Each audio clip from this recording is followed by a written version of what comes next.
बक्सर मंदिरों का शहर है, समन्वय का शहर है। नाथ मंदिर, राम रेखा घाट, शैव और वैष्णव मत का अद्भुत समन्वय है। महर्षि विश्वामित्र की तपोभूमि बक्सर के प्राचीन धरती पर आप सभी का स्वागत है। पूर्वी उत्तर प्रदेश और बिहार की सीमा पर गंगा किनारे स्थित बिहार के कुल 38 जिलों में से एक बक्सर है, जिसकी जनसंख्या 2011 की जनगणना के अनुसार 1,02,861 है, जिसमें 52.65% पुरुष और 47.35% स्त्रियां हैं। आजादी के बाद 1951 में की गई जनगणना के अनुसार इस नगर की जनसंख्या 18,087 थी, जो अब बहुत हद तक बढ़ चुकी है। इस नगर का वर्तमान साक्षरता दर 79.77% है, जो कि राष्ट्रीय साक्षरता दर के औसत 59.50% से बहुत अधिक है। 17 मार्च 1991 को इस जिले को भोजपुर जिला से अलग मान्यता प्रदान की गई थी। यह नगर प्राचीन काल में सिद्धाश्रम, वेद गर्भपुरी, तपोवन इत्यादि नामों से जाना जाता था, लेकिन ऋषि वेदशिरा, जो कि ऋषि दुर्वासा के श्राप से बाघ के चेहरे में परिवर्तित हो गए थे, उनको इस जगह पर स्थित तालाब में स्नान के पश्चात मानव मुख की प्राप्ति हुई थी, जिससे इस नगर का नामकरण व्याघ्रसर हुआ और अंततः बक्सर नाम की उत्पत्ति इसी व्याघ्रसर शब्द से हुआ। यह नगर जिले के लाखों लोगों के लिए व्यवसाय और शिक्षा का मुख्य केंद्र है। सड़कों पर चलती हुई गाड़ियां और मुख्य सड़क के दोनों किनारे स्थित व्यवसायिक प्रतिष्ठान इस नगर की सुंदरता को बढ़ाते हैं। जिले के हजारों विद्यार्थी अपने भविष्य को संवारने के लिए जिले के प्रमुख शिक्षण संस्थानों में योग्य शिक्षकों से शिक्षा लेने के लिए प्रतिदिन यहाँ आते हैं। विद्यार्थियों की उपस्थिति से यह नगर गुलजार रहता है। यहाँ की शुद्ध घी की पापड़ी इस जिले की मुख्य मिठाई पूरे बिहार और भारत में प्रचलित है। इस नगर में गंगा किनारे का राम रेखा घाट अपने रामायण काल से जुड़े होने का प्रमाण प्रस्तुत करता है, जहां पुराणों के अनुसार कभी हमारे आराध्य अयोध्या में जन्मे मर्यादा पुरुष श्री राम का पदचिन्ह प्राप्त हुआ था, और आज भी सैकड़ों श्रद्धालु प्रतिदिन और हजारों की संख्या में लोग विशेष स्नान के दिन इस घाट पर गंगा के निर्मल और पवित्र पानी में डुबकी लगाने के लिए आते हैं। जीवन जब मनुष्य का साथ छोड़ देती है, तो आत्मा की शांति और मोक्ष की प्राप्ति के लिए चरित्र वन शमशान घाट पर गंगा के किनारे लोग शव यात्रा लेकर आते हैं। यह प्रमाणित तथ्य है कि पूरे भारतवर्ष में हरिद्वार और वाराणसी के बाद यह बक्सर का ही शमशान घाट है, जहां चिता की आग कभी बुझती नहीं है और शव को जलाने के लिए कभी माचिस के तिल्ली का प्रयोग नहीं होता है, बल्कि दूसरी चिता से आग लेकर किसी दूसरे शव को जलाया जाता है। बिहार और झारखंड के लोग आज भी बक्सर के चरित्रवन घाट पर ही शव लाने को प्राथमिकता देते हैं, जो कि इस घाट के महत्व को प्रमाणित करता है। शहर का नौलखा मंदिर आज भी अपनी भव्यता के लिए जाना जाता है, और दिल्ली का लोटस टेम्पल लोग जैसे देखने के लिए जाते हैं, वैसे ही हमारे बक्सर के नौलखा मंदिर को लोग बिहार में महत्व देते हैं। पुराणों के अनुसार ऋषि विश्वामित्र, जो कि भगवान राम और उनके अनुज लक्ष्मण के साथ 8,000 शिष्यों को शिक्षित किया करते थे। उनका आश्रम इसी नगर में पवित्र गंगा के किनारे स्थापित हुआ करता था। जब राक्षसी तड़का ने ऋषि विश्वामित्र के यज्ञ में विघ्न उत्पन्न किया तो भगवान राम ने उसका वध इसी जगह पर किया था और आज भी नौलखा मंदिर में तड़का वध का प्रतीक मौजूद है। इस नगर के प्राचीन महत्व को ब्रह्मांड पुराण और वराह पुराण में जिक्र किया गया है। 1703 स्क्वायर किलोमीटर में फैला हमारा ये शहर पौराणिक काल से संबंध रखता है। पौराणिक कथाओं के अनुसार इसी नगर में गौतम ऋषि की पत्नी अहिल्या, जो कि पत्थर के मूर्ति में शापित हो गई थी, उसे पुनः भगवान के चरण स्पर्श मात्र से मानव शरीर प्राप्त हुआ था। यह स्थल अब अहिरौली के नाम से जाना जाता है, जो बक्सर शहर से 6 किलोमीटर दूर स्थित है। इस जिले में 2 अनुमंडल बक्सर और डुमरांव है। डुमरांव में 7 प्रखंड और बक्सर में 4 प्रखंड आते हैं।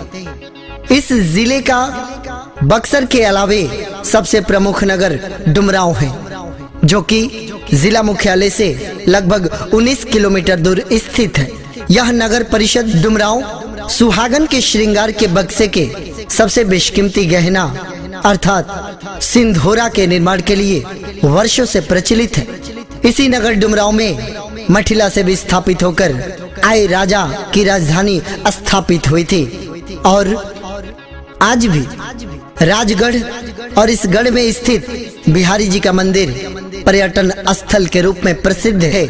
माँ डुमरेजनी का मंदिर बक्सर जिले के सबसे प्राचीन मंदिरों में से एक है, जो कि डुमरांव में ही स्थित है। इसी डुमरांव के बिहारी जी के मंदिर में विश्व प्रसिद्ध शास्त्रार्थ आर्य समाज के संस्थापक स्वामी दयानंद सरस्वती और पंडित दुर्गा दत्त परमहंस के बीच हुआ था, जिसमें मूर्ति पूजा के धुर विरोधी रहे दयानंद सरस्वती को पंडित दुर्गा दत्त से पराजय स्वीकार करनी पड़ी और मूर्ति पूजा हर धर्म में किसी न किसी रूप में होता है। यह बात दुर्गा दत्त ने प्रमाणित कर उन्हें अपने तर्कों से संतुष्ट किया था। आजाद भारत के एकमात्र जीवित सांसद महाराज बहादुर कमल सिंह इसी डुमरांव के अंतिम राजा थे और उनका आशीर्वाद आज भी डुमरांव नगर को प्राप्त होता है। 52 गलियां 53 बाजार, दिया जले 56,000, इसी कहावत से मशहूर राजा रुद्र प्रताप सिंह द्वारा निर्मित नवरत्न किला इसी जिले के नया भोजपुर गांव में स्थित है, जिसके बारे में कहा जाता था कि यहाँ किले पर जलते हुए दिए दिल्ली में भी दिखाई देते थे और ये भी कहा जाता था कि भोरे भोजपुर जइह मत, जइह त खइह मत और खइह त रहिह मत। ये कहावत बहुत ही प्रचलित हुआ करती थी नया भोजपुर के बारे में। आज भी यह किला खंडहर में ही तब्दील सही लेकिन मौजूद है और प्रशासनिक उदासीनता के कारण अपने वजूद की लड़ाई लड़ रहा है। हाल ही में भूमि के नीचे प्राप्त कुछ कमरे ये प्रमाणित कर चुके हैं कि पुरातात्विक विभाग की खुदाई अगर यहाँ की जाती है तो यह किला अपने गर्भ में छुपे कई राज को उजागर कर सकता है। इसी जिले के मुरार गांव में संविधान सभा के प्रथम अस्थायी अध्यक्ष डॉक्टर सच्चिदानंद सिन्हा का जन्म हुआ था। ये वही धनी व्यक्तित्व हैं जो बिहार के प्रथम व्यक्ति बने जो विदेश में जाके बैरिस्टरी की पढ़ाई करी। इनका योगदान आज भी पटना में सिन्हा लाइब्रेरी और विधानसभा की भूमि के रूप में जीवित है।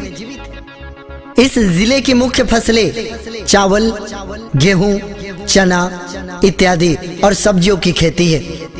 बक्सर स्टेशन से लगभग 100 से अधिक ट्रेनें हावड़ा दिल्ली मेन लाइन से प्रतिदिन गुजरती है और लगभग 25,000 यात्रियों का आवागमन इस स्टेशन से प्रतिदिन होता है।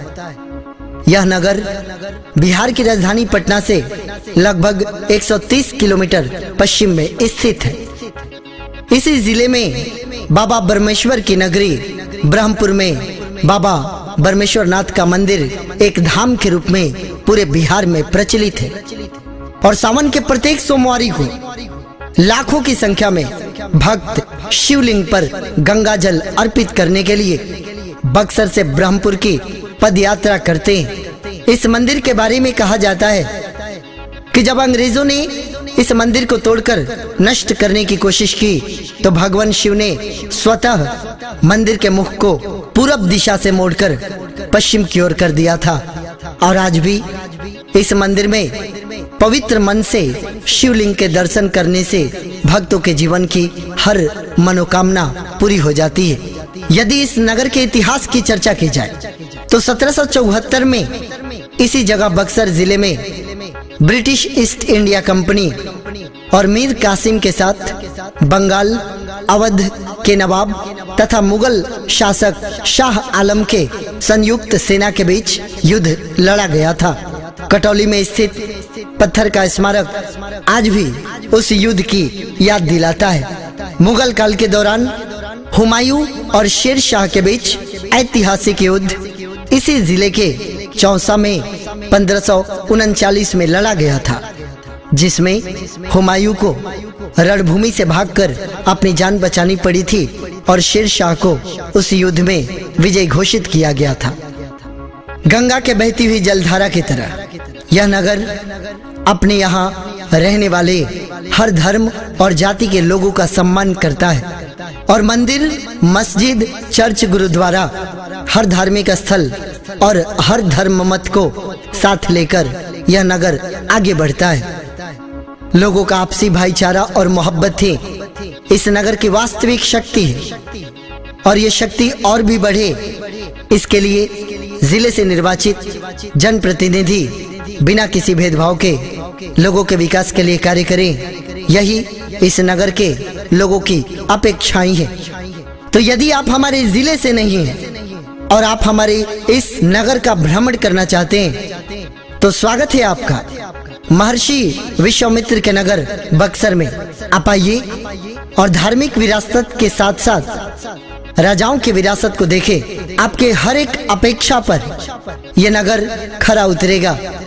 यहाँ स्थित आधुनिक विलासिता से पूर्ण होटल और रेस्टोरेंट आपकी सेवा में तत्पर होगा और हमारे जिले के लोगों की भोजपुरी की मिठास और आदर से भरी हुई भाषा आपको अपनेपन की अनुभूति कराएगा।